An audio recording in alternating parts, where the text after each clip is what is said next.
Hey guys, welcome back to my channel. In today's video, I am going to be taking you guys along with me as I prep for a week of healthy, nourishing eating. If you guys are new to my channel, welcome. My name is Becca. I'm a registered dietitian. I'm obviously very passionate about nutrition and creating healthy, wholesome, nutritious meals for my family. And that means I do a lot of cooking.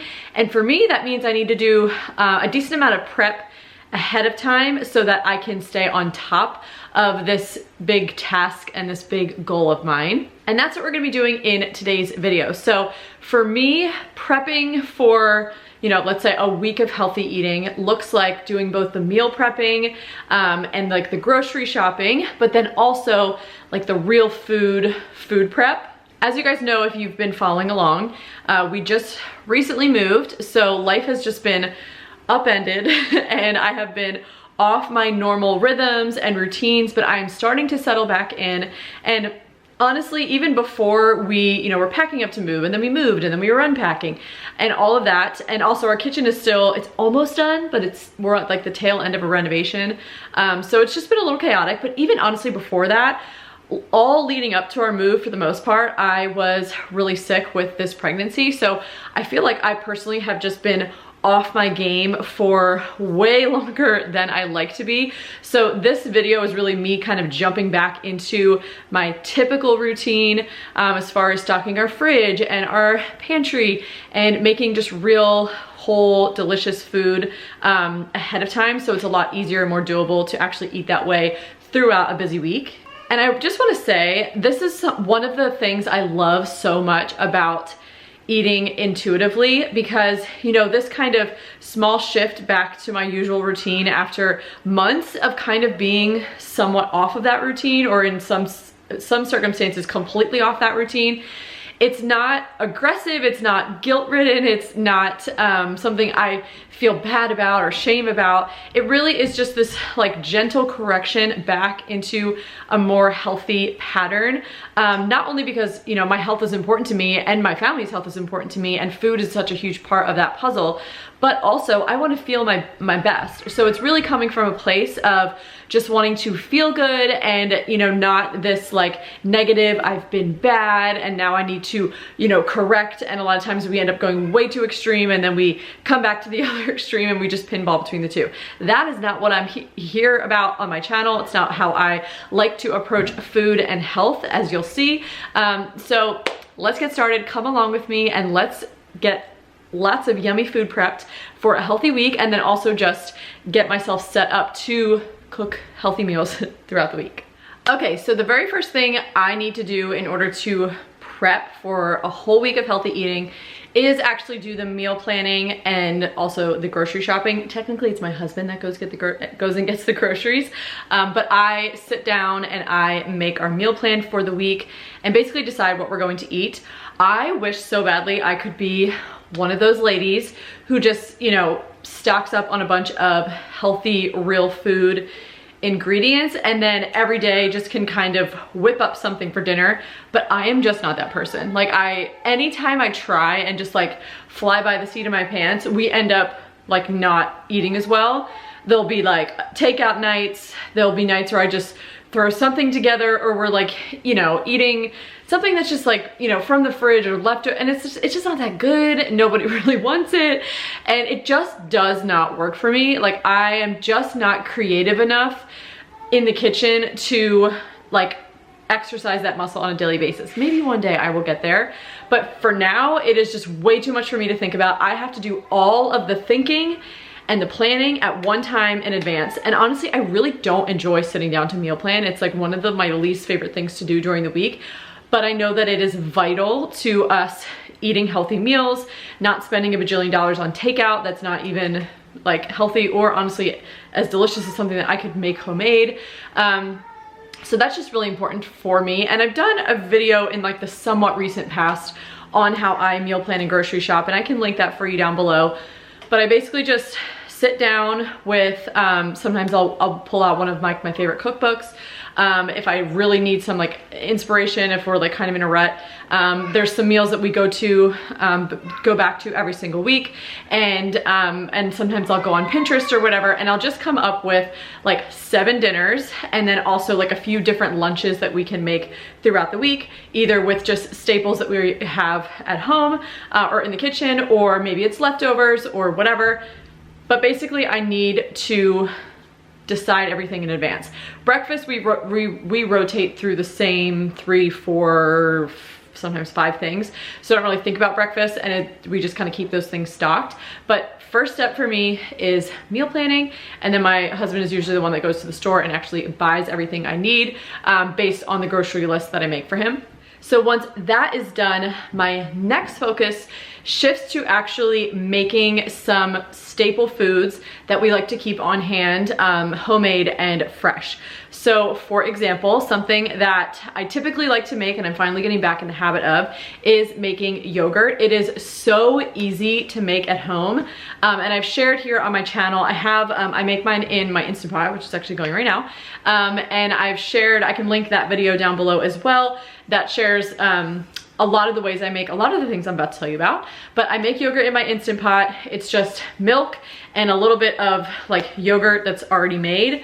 I just use, you know, like my existing batch of yogurt. You can also just go to the store and just buy plain, like no sugar added, nothing added yogurt. Just make sure that it says with live active cultures. And you can use that to start your own yogurt batch, and it's super easy. And I make that every week, and I have been eating like a little bowl of yogurt every single day as like a quick, easy snack. 1, it tastes really good. 2, I mean, at least I enjoy it. 2, it takes 2 seconds to throw together. And it's a good source of protein and calcium especially. And usually what I'll do is I'll add, right now I have a bunch of cranberry sauce made because it's around that time of year, and I make big batches of my cranberry sauce.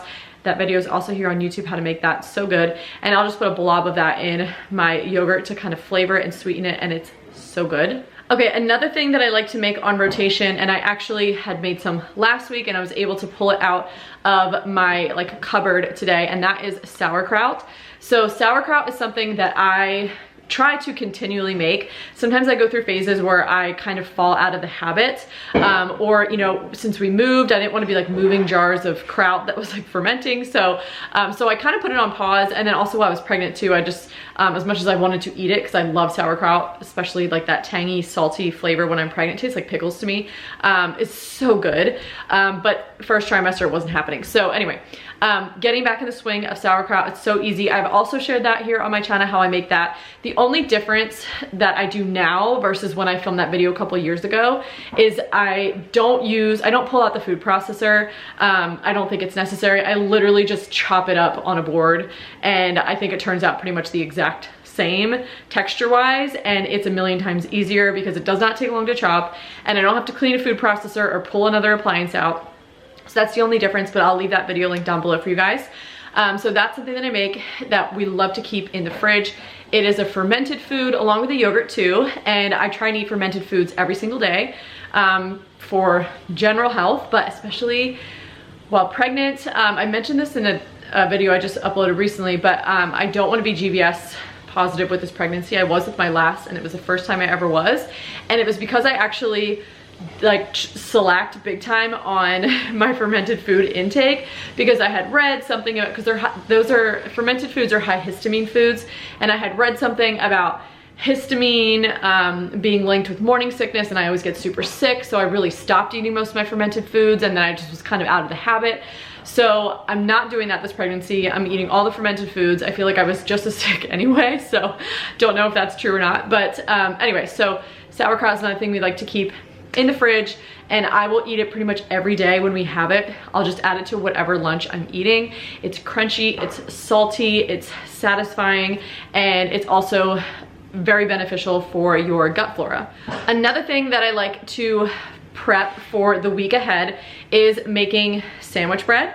And I do make like, you know, maybe like loaves of sourdough here and there as well. More so because I just enjoy it, but that's not my like pragmatic week in and week out bread that I'm making, because it's just not as practical for me and my family. We would prefer like a sandwich bread, and you can obviously buy bread from the store, and we've been buying bread from the store for the last few months because of said pregnancy and move, but I'm getting back to my usual, which is baking bread. And I've shared a video here on my channel about my go-to whole wheat, it's 100% whole wheat sourdough sandwich bread, but I actually tried out a different one today and I loved it. It was very different as far as the ingredients that went in. It was also a 100% white flour bread. I will leave that recipe, it's not my recipe, I'll leave it linked down below, but it turned out great. It was the first time I ever made it, and it's delicious.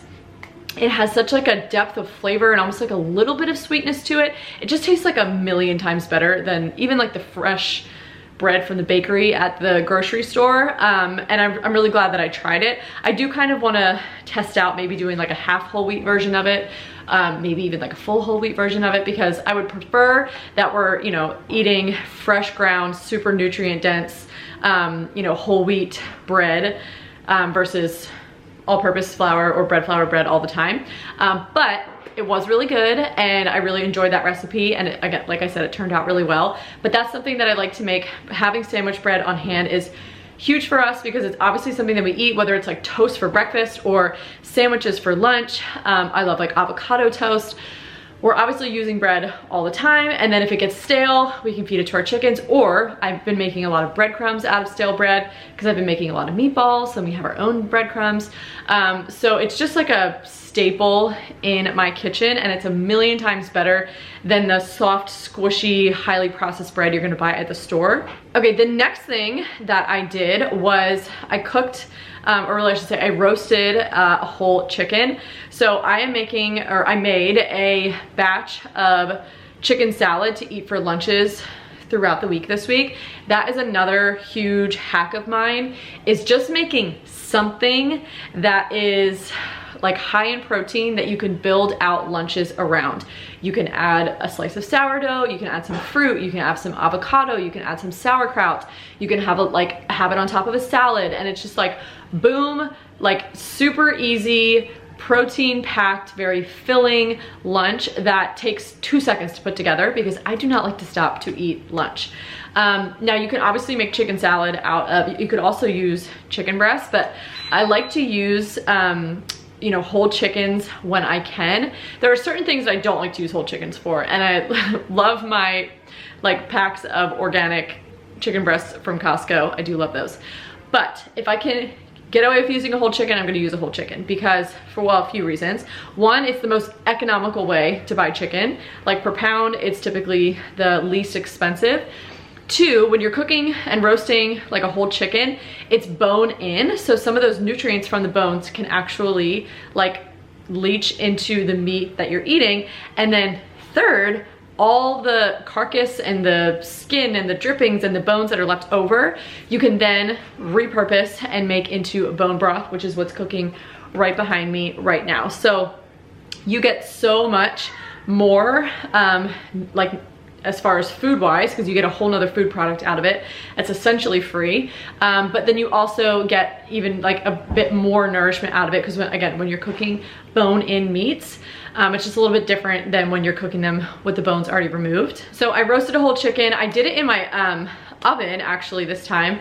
In the past, I've always just used my Instant Pot, but it just tastes so much better when it's done in the oven. I feel like the Instant Pot is good if you're in a pinch and you really need to cook it quickly. But in this case, I didn't have to cook it quickly. I just kind of started it earlier in the day, and it was just, you know, I was here, so it didn't really matter. But I do think it turns out flavor-wise so much better. Now, I'm obviously gonna be chopping it up and adding like celery and salt and pepper and mayo and other ingredients to make a chicken salad. So it's just gonna kind of disguise a lot of that flavor anyway, so it doesn't really matter. But I did want to mention that there's like 1,000,001 recipes online how you can roast a chicken. I just keep it super simple. I did oil, and again, because I'm just chopping this up and making a chicken salad, I wasn't like super concerned about like seasoning it super well, but I just dump some oil on there, a little salt, pepper, garlic powder. I think I did like parsley and oregano and some paprika. I just sprinkled it all on top and then just threw it in the oven as is. And I cooked it at, I started it around, my oven gets so hot, so I feel like you shouldn't listen to me. I would just look up, like Google a recipe. But I think I did like 400, and then I ended up even like knocking it down a little bit because my oven, it just gets really hot. I feel like it's always hotter. Like I can't always follow recipes anyway. So, and I cooked it for about an hour and it was perfect. So then obviously I removed all the chicken from that chicken that I roasted to use for chicken salad, but then the carcass and everything else went into my Instant Pot. And how I make bone broth, I have shared this here on my channel, but real quick, I just add in water enough to like cover all the bones, salt and pepper, and then I usually just use leftover chopped up, like when I'm cooking, if I cut up onions, celery, carrots, garlic, any of like the little odd bits and ends, I stick in like a plastic bag and I keep in my freezer. So that way, anytime I go to make broth, I just pull one of those bags out and I can just dump it in. And it's a way to flavor the broth even more. But I don't actually have to like use up an onion or a carrot or garlic that I have. I'm just using up what would have been waste. So it's like literally free, which is amazing. So I cook it for an hour and 20 minutes. And then when that's done, with obviously like under high pressure, when that's done, I just repeat it and I do that twice. I read that somewhere along the way and I've just done that ever since. I haven't really like experimented too much with that, but I find that that always gets like a pretty good gel on the bone broth, which is what you're looking for. You really want that gelatin to be leached out of the bones and you want it to be in your broth. And then obviously with the chicken, from that chicken, I went ahead and made chicken salad. I typically make my chicken salad the same way, but this time I made it slightly different. I always add celery, I always add a little bit of onion, salt and pepper, and then typically I would do like some spicy mustard and just like call it a day, make it like a super plain chicken salad. Also adding a little bit of apple cider vinegar, like a splash of that can be really good too. But this time I made a little bit more of like a festive version, and instead of the mustard, I actually added a little teeny bit of cinnamon, and then also some dried cranberries as well. Grapes would have been really good, but I had dried cranberries and I thought that that would be good, and turns out it's pretty delicious and I really like it. So made chicken salad, and that will be, like I said earlier, great for lunches throughout the week. And then the last thing that I prepped was a few little mini batches of chia pudding. So I love chia pudding. Sometimes I literally totally forget about it, but then when I rediscover it, I'm always like, why do I not make this all the time? Because one, it's delicious. I think it tastes so good. It's so satisfying if you want like a little something sweet, but it's also nutrient packed. Like when we're looking at, chia seeds themselves are full of omega-3 fats. They are like an excellent source of protein. They're a great source of fiber. And then when you're mixing them into, whole milk, that is just going to make like a creamy, delicious, sweet, snack, or it could be a dessert. And since we are just coming off of the Thanksgiving holiday, where I enjoyed some delectable cookies and pie, and my mom makes a killer pumpkin cheesecake, so just more sweets than I typically would eat, which I have no regrets about. They were so delicious, but whenever I like do that and I eat a bunch of sweets, or just more than I typically would, because it's not like I avoid them completely in general, I find that I continue that sweet tooth kind of hangs around. So I like to make something where I know I'm gonna really enjoy it. It's gonna totally satisfy that sweet tooth, and it's something I actually really like, but it's a much healthier, more nourishing version or option for me. So that's why I like chia pudding for that reason. So what I do, it's super easy. I usually just make it in mason jars so I can shake it up. I do 1 cup milk. I do 4 tablespoons of chia seeds, and you can obviously make this in a big container and just like dole it out, but I just like to be able to shake them up and then have like individual serving containers. Then I add, this is not exact, but a splash of maple syrup, a little teeny bit of vanilla, and then also a pinch of salt. And then I just shake it up, and I stick them in the fridge, and then throughout the next couple of hours, anytime I open the fridge, I just give them a little shake so that the chia seeds don't settle, but they actually get like suspended in the milk, because you don't want like chia seeds like in a hard layer at the bottom. It's not gonna taste very good. So that's usually how I make it, and then I usually let it sit for I mean at least 12 hours, 24 hours is usually when it gets nice and thick and pudding-like. And you can add stuff to it. You could add fresh fruit, you could add coconut, you could add chocolate chips, you could add nuts, you could add cranberries, you could add all kinds of things. But I honestly just eat it plain because I like it plain, and it's just one less thing I have to worry about. But you can totally dress it up too. Okay, you guys, so that is it for this video. I hope that you found it helpful. Maybe you got a new idea, something to try, or maybe just a different way to think about how you approach your week of healthy eating.